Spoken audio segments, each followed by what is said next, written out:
انصار کی عورتوں، ثانی الہی ظہیر کے بیٹے، اس کے ماں باپ تم پہ قربان، اور میرا سب کچھ تم پہ قربان، اور کائنات کے امام کی صحابیہ، مسلمان امت ساری تم پہ قربان ہو جائے، تمہاری عظمت کا حق ادا نہیں ہو سکتا ہے۔ آج تمہیں کیا ہو گیا ہے؟ تمہیں یہ پردہ، یہ حیا، یہ اتنی مشکل، یہ اتنی گراں گزرتی ہے۔ رسول اللہ صلی اللہ علیہ وسلم نے جب آیات حجاب کو تلاوت کیا، عشاء کا وقت ہے، سلام پھیرا، سلام پھیر کر کائنات کے امام نے، اللہ کے نبی کے صحابہ سارے موجود ہیں، آپ کے پیچھے نماز پڑھ کر فارغ ہوئے ہیں، اللہ کے رسول نے کہا جاؤ میرے صحابہ، اللہ رب العزت نے پردے کے حکم کو لازم کر دیا ہے، پردے کا حکم جاری کر دیا ہے، پردے کو مسلمان عورت پر واجب کر دیا ہے، جاؤ مسلمانوں اپنی بہنوں، بیٹیوں، ماؤں کو بتلا دو، اللہ رب العزت نے پردے کے احکامات کا نزول فرما دیا ہے۔ مسلمان مرد اپنے گھروں میں جا کے اپنی عورتوں کو بتلانے والے ہیں،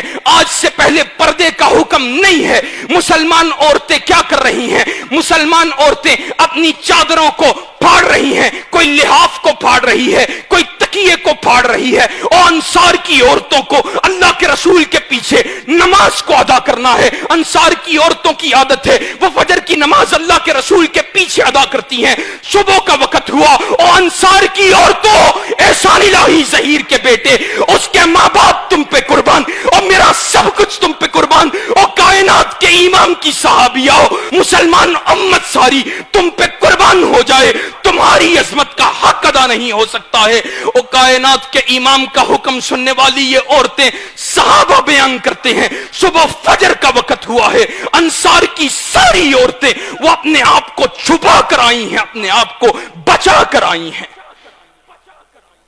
یہ آج تمہارا ایمان ہونا چاہیے کہ نہیں ہونا چاہیے؟ آج یہ کلچر فحاشی کا، عریانی کا، اور افسوس کے ساتھ کہنا پڑتا ہے، کپڑے چھوٹے سے چھوٹے ہوتے جا رہے۔ آج تمہیں نظر نہیں آتا یہ یہود و نصارہ، یہ کفر اور طاغوت کی تم پہ سازش کو مسلط کر دیا گیا ہے۔ ڈرامہ انڈسٹری، فلم انڈسٹری، کہیں پورنوگرافی ویب سائٹس، یہ کس لیے بنائی گئی ہیں؟ مسلمان سے اس کے غیرت ایمانی کو سلب کرنا چاہتے ہیں۔ ان کو معلوم ہے محمد الرسول اللہ صلی اللہ علیہ وسلم کی یہ امت، اس سے محمد الرسول اللہ اور اللہ رب العزت کی محبت کو چھینا نہیں جا سکتا۔ اس کی ایمان، اس کی غیرت کو سلب کر لو، اس کو بے حیائی کا ہوگر اور عادی بنا دو، اس کو سیکسول ڈیزائرز کا شکار کر دو، یہ صرف اپنی ہوس کی، اپنی ہوا کی پرستش کرنے والا بن جائے۔ اگر یہ ہوا کو پوجنے والا، اس کی پرستش کرنے والا بن گیا، اپنی خواہش کے گھوڑے کے پیچھے بھاگنے والا بن گیا، تو پھر یہ کبھی مسلمان غیرت کھا کر کفار کی آنکھوں میں آنکھیں ڈالنے کے قابل نہیں رہے گا، اور آج یہ ہو چکا۔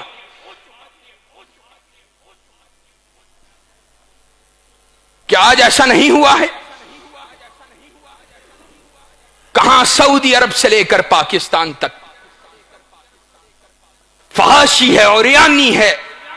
زناکاری کا کلچر عام ہو چکا ہے۔ اور آج پتہ ہے کیا؟ کہ ہم اپنے بچوں کو، اپنی اولادوں کو، اپنی بیٹیوں کو، ان کو حیا کا کلچر دیں،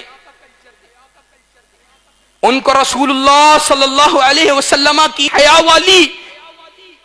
بیویوں، ان صحابیات کی تاریخیں، ان صحابیات کے واقعات سنائیں۔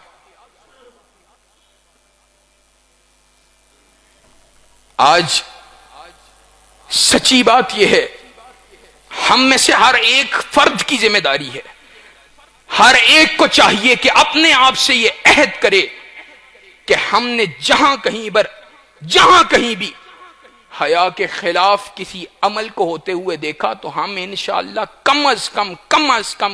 کم اپنی زبان سے اس کو روکنے والے اور اس کی مخالفت کرنے والے ضرور ہوں گے۔